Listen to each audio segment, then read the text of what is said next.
ir pielikts, tā teikt, tāds, trekns komats virzībai uz zaļo kursu, jo mums ir daudz labas lietas, tur ir Eiropas naudiņa tāda, pētījumi.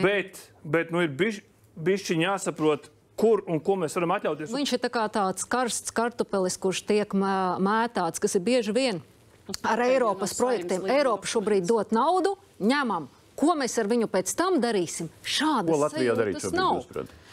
Manuprāt, tajā brīdī ir jāatzīst kļūdas, ka tas šobrīd nestrādā. Mēs to nedaram, jo tas zaļais kurs šobrīd ir aizgājis nekontrolēti. Vispār zaļo kursu pāri. Tas no drošības viedokļa nav pareizi.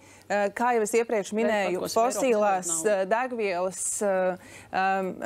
degvielas tirgus ir tas, kas atbalsta Krievijas karu Ukrainā. Mums ir jāmazina tās patēriņš, mums ir jārada šie alternatīvi. Mums skandināva degviela atbalsta karu Ukrainā?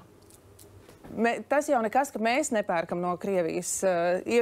Vai tas, ko Latvijā mēs lietojam degvielu, piemēram, no skandināvu degvielu, mēs atbalstam karu Ukrainā?